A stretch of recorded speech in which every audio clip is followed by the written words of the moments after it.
Oke, audit minggu ini kita mulai di PT Sejahtera Abadi. Perusahaan kalian cukup besar, pertumbuhan mereka naik drastis tahun ini. Jadi kita nggak boleh anggap ini audit standar. Fokus utama kita menghadapi model bisnis mereka dan identifikasi titik rawan. Nadia, lanjutkan.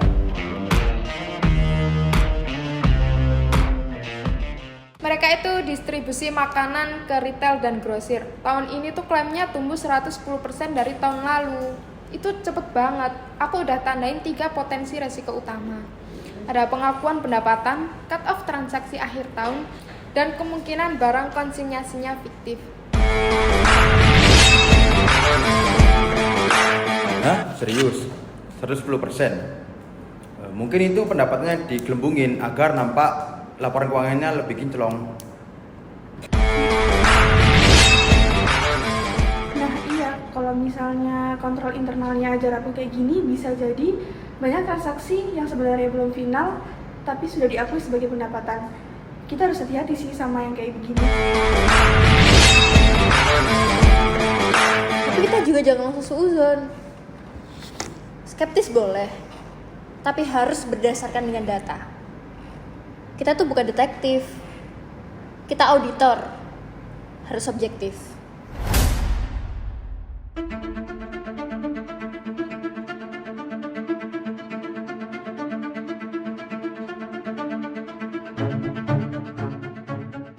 Nah, ini rencana kerja minggu ini. Hari ini kita mapping proses bisnis dan risk assessment. Besok kita review kontrol internal, lanjut tes sistem. Mereka pakai sistem keuangan apa sih? Katanya custom ERP, bukan SAP atau Oracle. Katanya sih disesuaikan kebutuhan lokal, tapi kita belum cek modulnya. ERP custom itu bisa 2 hal, fleksibel atau berantakan. Kita harus tahu siapa yang bisa mengakses data itu terlebih dahulu. Oke, kalau begitu jangan lupa konstruksi sistem, Mira bantu dokumentasi, yang lain kita tugas buat workflow dan wawancara user kunci. Oke? Dan jangan lupa simpan semua bukti. Screenshot, catatan wawancara, jangan ada yang disepelein. Alright, kita mulai dengan mindset skeptis, tapi juga adil. Siapa tahu ini perusahaan benar-benar tumbuh sehat. Tapi kalau ada bau-bau aneh, kita harus yang paling dulu sadar. Iya, dan lebih parah lagi, admin sistem keuangan ini cuma 1, tanpa log akses lagi. Passwordnya admin 123. Ini serius. Hah? Beneran? Itu bukan kontrol internal, itu undangan terbuka buat fraud. Fiksi, ini sistem disengaja dibikin longgar. Coba aja terus lebih jauh. Siapa yang paling diuntungkan dari sistem yang kayak gini? Jangan-jangan bukan user biasa itu. Lihat nih, banyak dokumen tanpa stempel dan cap asli. Kok kayak template semua ya? Terus tiap approval juga namanya sama tiap dokumen. Jangan buru-buru nuduh. Tapi emang sih, indikasi yang lemah itu bisa jadi celah buat manipulasi laporan. Tapi kita tetap perlu bukti lapangan untuk konfirmasi.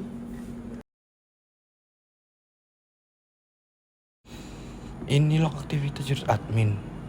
Hampir semua perubahan jurnal besar dilakukan di jam yang nggak wajar, kayak jam 11 malam. Tapi sistem nggak simpan siapa yang akses karena semua pakai user yang sama. Ada kemungkinan konsentri sih. Oke. Step selanjutnya kita verifikasi bukti fisik. Lalu cek dokumen pengiriman, tanya bagian gudang, dan cocokin sama sistem. Jangan cuma dari layar aja. Dan jangan lupa foto semua bukti ya, ini udah termasuk temuan. Gimana progresnya? Kontrolnya jebol semua, Pak. Ini lebih dari kelalaian biasa. Oke, kita lanjut observasi ke gudang. Kalau data dan fisik tidak cocok, kita tahu arahnya kemana. Baik, Pak. Selesai, Cur.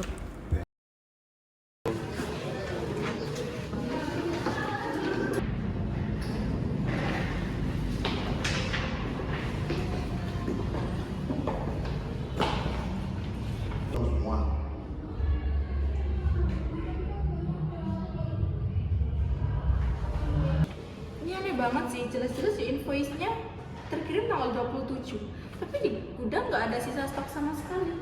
Aku udah bicara sama staf, mereka bilang akhir tahun gudang malah kosong. Gak ada pengiriman besar besaran. Tapi sistemnya itu ada pengeluaran barang senilai ratusan juta, kode barang, kuantitas, semua lengkap. Cuma nggak ada nama sopir atau nomor surat jalan, bahkan barcode-nya nggak scan. Ini mencurigakan. Ada kemungkinan invoice sudah duluan, tapi barang belum ada. Atau lebih parahnya, barangnya tidak ada sama sekali. Kamu udah cek penempatan rak fisiknya? Rak B3 dan C2 itu kosong, nggak ada barangnya. Udah, harusnya ada 70 karton kardus mie instan yang varian ekspor, tapi nol. Bahkan paletnya pun udah berdebu.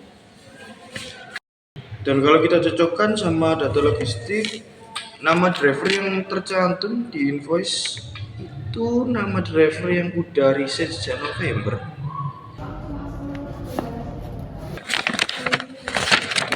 Berarti ini namanya drivernya fiktif, barangnya fiktif, tapi pendapatan udah diakui. Fiksi ini ngarah ke rekayasa laporan. Mungkin semuanya ketutup. Maksudku, internal mereka juga nggak ada yang curiga gitu.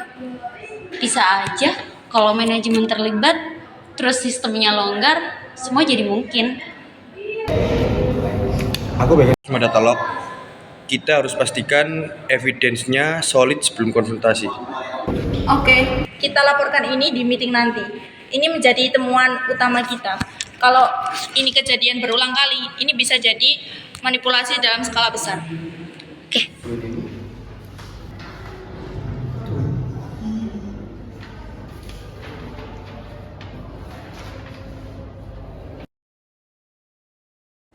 Nih ya, grafik penjualan proyek itu naik gila-gilaan di minggu terakhir Desember. Padahal di bulan-bulan sebelumnya stabil aja. Tapi lihat deh, arus cash masuknya itu baru muncul di bulan Maret. Loh, itu berarti mereka udah catat pendapatan padahal uangnya belum diterima. Udah kayak ngejar target akhir tahun banget sih. Ini teknik klasik manajemen laba. Biar laporan tahunan tampak bagus. Tapi sebenarnya sih ini cuman angka manipulatif saja. Kalau kayak gini terus, investor bisa kira performa mereka bagus, padahal enggak. Itu masih banget sih. Mereka kayaknya maksa pengakuan pendapatan di tahun berjalan ya. Meski belum ada realisasi kas atau pengiriman. Gak hanya itu, kita juga menemukan 12 invoice bernilai besar yang tanggalnya semuanya itu 30 sampai 31 Desember. Gak ada satupun surat jalan yang sah dan customernya ada beberapa yang mencurigakan. Gak ada NPWP dan alamat cuman PO Box. Jadi bisa aja demi customer atau afiliasi yang mereka buat itu untuk muter transaksi. Ini bukan cuman gray area. Ini kayaknya disengaja. Kayaknya mereka udah nyiapin skenario buat tutupin jejaknya. Ayo, kamu coba kontak langsung beberapa customer dari invoice itu ya. Pakai konfirmasi eksternal. Kita butuh bukti pihak ketiga yang objektif. Oke, aku kirim email hari ini ya. Besok kita follow up by phone. Kita cari bukti yang paling gede dulu ya. Bagus, pastikan kita punya bukti yang kuat. Tanpa itu, semua ini masih asumsi. Tapi, kalau temuan ini valid, kita udah di jalur yang benar.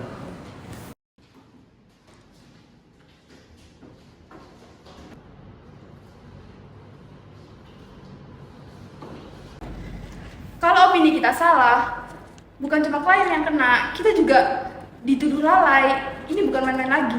Loh, tapi kalau kita tutup mata, sama aja kita main dalam kebohongan. Bukannya kita udah disumpah untuk menjaga integritas kita. Tenang. Kita di sini tetap berdasarkan bukti. Yang penting jangan asal nuduh. Temuan kita udah jelas. Invoice nggak valid, bukti dikonfirmasi palsu. Itu udah cukup kuat buat dijadiin concern. Ditambah bukti teknis dari sistem. Lognya itu menunjukkan manipulasi akses user admin di akhir bulan. Jadi ada aktivitas yang nggak wajar. Dan patternnya juga konsisten, nggak cuma 1 atau 2 transaksi. Ini kayak sistematis. Tapi tetap kalau kita terlalu keras, mereka bisa lawan balik, bawa pengacara, bahkan laporin kita. Loh, tapi kalau kita lemah, kita juga kehilangan kredibilitas kita sebagai audit dong. Kadang klien sebanding dengan integritas kita. Ini saatnya kita pakai professional judgment kita. Kita nggak bisa ya sembunyi di balik kata tidak cukup bukti. Orang buktinya udah ada. Cukup, kita udah cukup kumpulin temuan. Sekarang waktunya konfirmasi langsung. Kita panggil Bu Lala, kepala finance mereka. Kita nggak bisa lanjut kalau nggak dengar dari kata dia langsung. Halo, bisa infokan ke Bu Lala untuk hadir di ruang meeting kami. Ada hal penting yang harus diklarifikasi. Baik, terima kasih.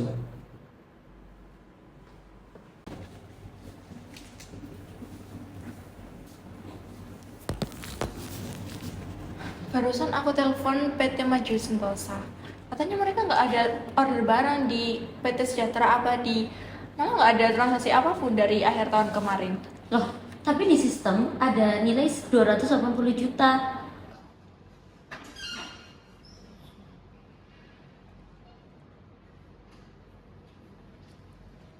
Tanggal 30 Desember lengkap dengan tanda tangan penerimaan.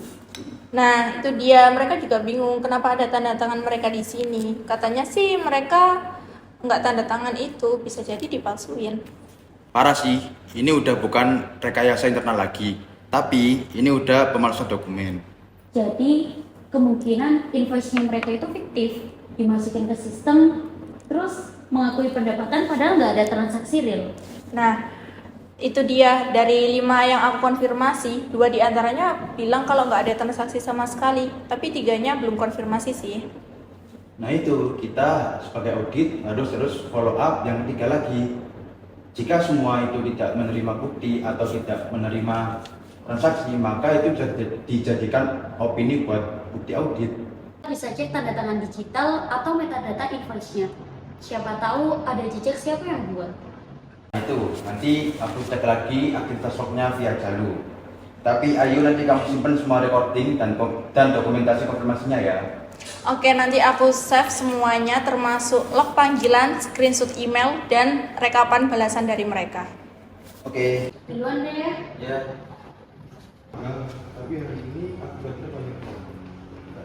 Bu Lala, kami menemukan beberapa invoice yang nilai cukup besar, tapi tidak didukung oleh bukti-bukti pengirimannya. Bahkan pihak customer mengaku tidak pernah menerima barang. Mungkin itu cuma miskomunikasi antara tim sales dan finance. Bisa jadi belum update aja. Saya akan coba koordinasikan lagi. Tapi Bu, tanda tangan penerimaan ini dari customer ternyata dipalsukan dan tanggal invoice-nya selalu mendekati akhir bulan. Ini polanya terlalu rapi untuk sekedar miss. Kami udah menghubungi pihak Maju Sentosa. Mereka juga bingung kenapa nama mereka ada di sini. Saya nggak tahu sampai sejauh itu. Saya cuma kerjain sesuai instruksi. Data dari sistem juga udah ada, dan saya diminta proses sebelum tutup buku. Tapi akses ke sistem hanya terbatas pada bagian finance. Kita sudah cek sistem loginnya. Approval invoice keluar dari username Anda. Bu Lala, kami paham posisi Ibu. Tapi di sini kita juga punya tanggung jawab profesional. Di bukti ini menunjukkan adanya fraud yang melibatkan banyak pihak. Saya cuma staff, Bu. Saya nggak buat keputusan. Semua itu perintah dari atasan. Kalau saya nolak, saya bisa kehilangan pekerjaan saya, Bu. Kami di sini bukan untuk menghakimi. Kami hanya ingin mengonfirmasi. Dan kami menemukan banyak sekali pelanggaran yang serius. Ulala, ini bukan cuma soal pekerjaan, tapi ini bisa berdampak ke ranah hukum, Bu. Saya akan bantu jelaskan semua. Tapi saya mohon, lindungi saya juga. Jangan bawa nama saya kalau itu nggak diperlukan. Kami akan tidak lanjuti secara prosedur. Tapi kami juga akan pastikan bahwa Ibu akan diperlakukan secara adil. Terima kasih atas keterbukaannya. Mbak Mira, Mas Rio. Maaf ya Mbak Mira, Mas Rio. Saya kalau di kantor nggak bisa ngomong banyak-banyak. Gak apa-apa kok, kita paham. Kita cuma cari kejelasan aja. Sebenarnya invoice yang kalian sebutin itu memang fiktif semua. Saya dipaksa untuk tanda tangan, untuk nutupin delay pengiriman dan kejar omset akhir tahun. Jadi kamu disuruh validasi barang yang nggak ada. Iya, saya dipaksa. Saya nggak bisa nolak. Kata Bu Lala, udah seizin manajer utama. Terus Pak Direktur juga udah tahu kok. Jadi ini bukan insiden kecil ya Mbak. Ini sistematis. Satu tim finance sama manajemen top ikut main. Saya takut kalau saya buka suara. Saya kan cuma staf biasa. Saya takut dipecat. Kan saya juga butuh pekerjaan ini. Nggak akan sebut nama kamu kok. Tapi ini bisa jadi awal untuk membongkar semuanya. Kamu udah berani kok Yun. Kamu udah keren banget. Kita bakal lindungin. Nama kamu gak bakalan kita sebut. Ya Mbak, tolong lindungi saya ya. Tenang, kamu cemburu. Ini lebih dalam dari yang kita kira. Kita harus hati-hati sekarang. Tidak boleh ada tekanan terhadap staf untuk manipulasi dokumen. Tapi terus terang saya baru dengar informasi ini sekarang. Kami sudah menemukan beberapa indikasi. Invoice tidak valid, barang tidak ada, dan juga kesaksian dari staf gudang. Pihak eksternal juga menyatakan kalau barang yang dikirim tidak sesuai dokumen. Ini juga bukan soal masalah internal biasa. Saya paham ini serius, tapi saya minta waktu untuk koordinasi. Kami tidak bisa menyimpulkan tanpa dengar dari manajemen pusat. Tentu, tapi ini perlu dicatat. Ini semua akan berdampak pada opini audit. Kita cuma mau transparansi aja, bukan mau menyudutkan pihak manapun. Baik, saya akan bantu fasilitasi klarifikasi dari manajemen pusat. Tapi saya mohon, tolong proses ini tetap dijaga, terutama kerahasiaannya. Kami pegang prinsip profesional, tapi kami juga punya tanggung jawab terhadap publik. Saya mengerti. Saya akan mulai bicara ke atas, tapi bisa saya tahu siapa staf yang memberi kesaksian? Kami tidak bisa sebutkan, tapi ini dapat memicu penyelidikan internal kalau manajemen terbuka. Baiklah, saya akan pastikan ini dibahas di rapat direksi. Terima kasih sudah terbuka ke HR.